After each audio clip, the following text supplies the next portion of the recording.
सुनने से क्या होता है?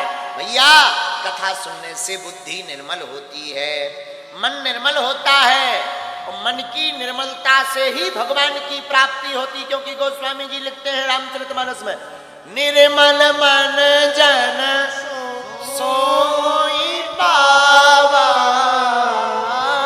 निर्मल मन जन सोई पावा, मोहि कपट छल छिद्र न भावा, मोहि कपट छल छिद्र न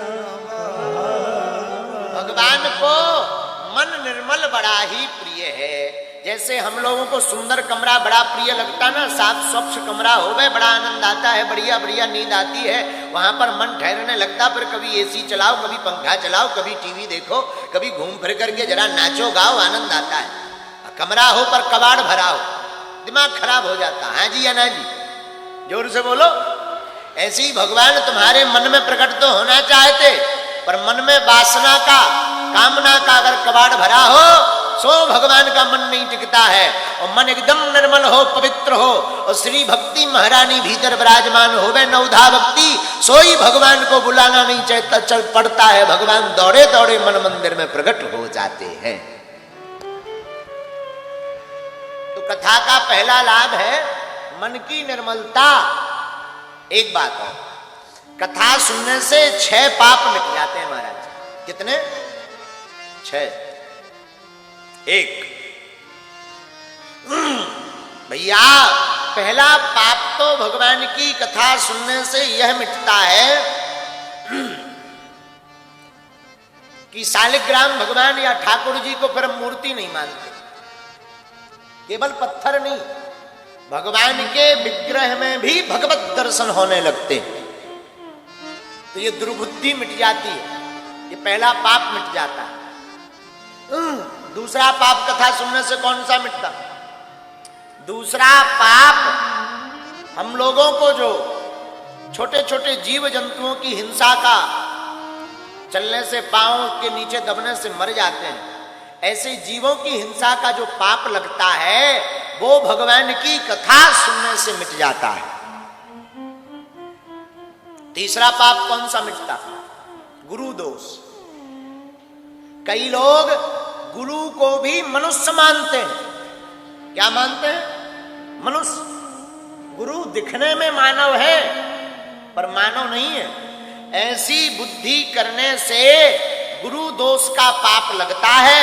ऐसे जातक को भगवान की निरंतर कथा सुननी चाहिए, तभी वह गुरु दोष मिटता है और गुरु की मनुष्य बुद्धि का दोष दूर होता है और तीसरा पाप भी मिट जाता है। चौथा पाप कौन सा लगता है? चौथा पाप भगवान की कथा पर शंका। कई बार हम अधूरी कथाएं सुनते हैं तो शंका होने लगती, अच्छा भगवान ने वन में ऐसा क्यों किया? भगवान ने नाक कान क्यों काटा? शूर्पणखा का क्यों कटवाई? भगवान ने ऐसा क्यों नहीं किया? तो भगवान की कथा पर जो संदेह होता है उससे भी पाप लगता है और उस पाप का समन दमन भी भगवान की कथा सुनने से होता है। ये पाप भी मिट जाता है। पांचवा पाप पर संपत्ति के ऊपर दृष्टि रहने से दोष लग जाता है। कई बार हम लोग दूसरों की संपत्ति देख करके बड़े मन में लालसा जगती है, काश ये हमारी होती है, ये मकान हमारा हो, और रोज उस पर नजर जाती है, ये आदमी हमारा हो जाए, ये हमें अपने साथ रख ले। इससे पाप लगता है क्योंकि उसके पास जो भी है वो उसके कर्तव्य की वस्तु है।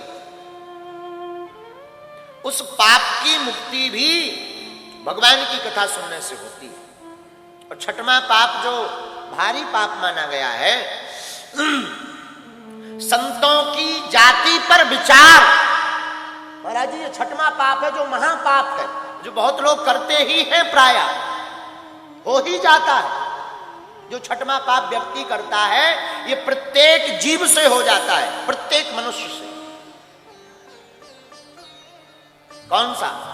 हम लोग संतों की बिरादरी पूछते हैं, जात न पूछो साधु की, जात न पूछो साधु की, पूछ लीजिए ज्ञान, मोल करो ना तलवार का, बड़ी रही। ये महापाप है, साधु की जाति पूछना, जाति के अनुसार साधु को प्रणाम करना, ये महापाप है। इन 6 पापों से व्यक्ति अगर मुक्त होना चाहता है तो भगवान की नवधा भक्ति की दूसरी भक्ति को जीवन में उतारे, भगवान की कथा में प्रेम करे।